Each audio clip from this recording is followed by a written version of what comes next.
Ariana Bennett has been digging into the stories behind the mine.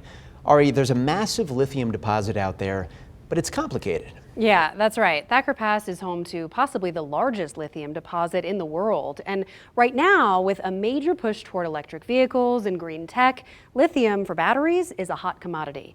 The mining company, Lithium Americas, and two back-to-back presidencies have pushed for a mine at Thacker Pass. But a group of Native Americans, nearby ranchers, and environmental activists have been trying to stop it. Finally, this past March, the company cleared its final legal hurdle and that same day started construction on the mine. So I paid Thacker Pass a visit. I learned the impacts are diverse and far-reaching. This week, in a 2 News Investigates special series, I'll bring you all the stories I gathered from the tribes to the ranchers and the neighbors, local governments, even home builders. But first, this is what I learned about the mine project itself.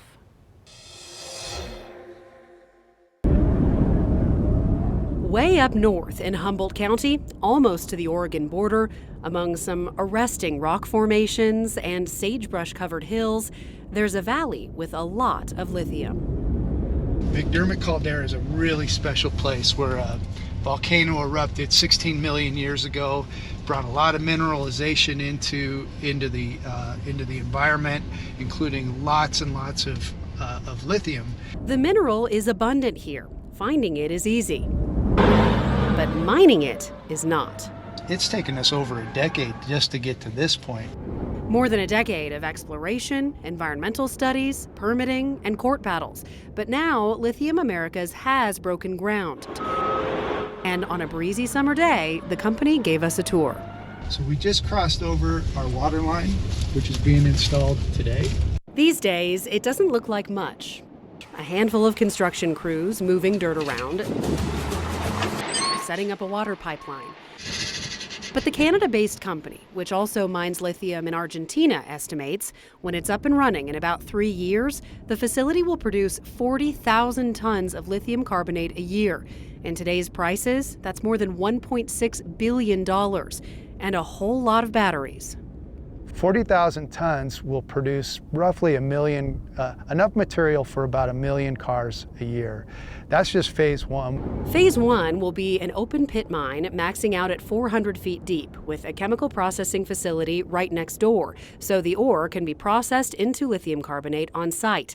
The mine will have about a 200-acre footprint and should be in production around the end of 2026. They'll mine this very soft clay that contains a lot of lithium in it. A shovel will actually scoop it out without any blasting. It's that soft. But before that process can happen there, a lot of work is happening here in the Lithium Americas Technical Center in Reno, where scientists are figuring out the most efficient way to get the lithium out of the rock. Just going to be getting out a 2-liter cylinder. It's got some neutral slurry in it, and it's been diluted with neutral brine. And we're just going to be adding some flocculant to it and watching its behavior. Once the ore comes out of the pit at Thacker Pass, it'll be broken down and turned into a slurry kind of like this. That will get pumped to the processing center, where it'll go through a leaching process using sulfuric acid. At the end of the line, this is lithium carbonate. That's the moneymaker. Battery-grade lithium carbonate, fresh from the Nevada desert, a place with not a whole lot of water, and mining does require water. In this case, not as much water as other types of lithium mines that use brine pools. Lithium Americas is using a different system to process the ore.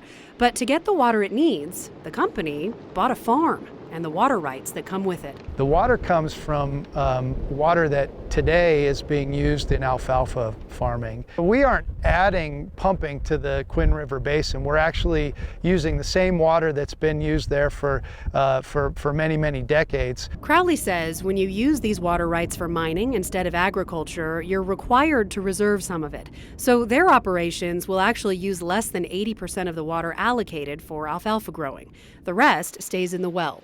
And he says what they do use, they plan to recapture and reuse. Our water use is really, really low, and we're working so hard to keep our water use down. When it's all said and done, the lithium carbonate they produce will go to one place, General Motors. The automaker has signed on to buy the Thacker Pass product for the first 10 years to build electric vehicle batteries. And while the mine is not universally popular, the idea of a boosted domestic lithium supply is. The project has been supported by both the Trump and Biden administrations to reduce dependence on foreign minerals. We're doing this project right. We're committed to doing it right. It's essential for national security. The United States is completely dependent on foreign supply for its lithium battery needs, and we're changing that. Now, as I mentioned, the mine is not universally popular. Depending on who you ask, it could be painted as a necessary source of minerals, a much-needed job creator, a desecration of sacred land, or an environmental hazard. I spoke with dozens of people from all perspectives about it, and I will bring you their stories the rest of this week. For now, Kristen and Ryan, back to you.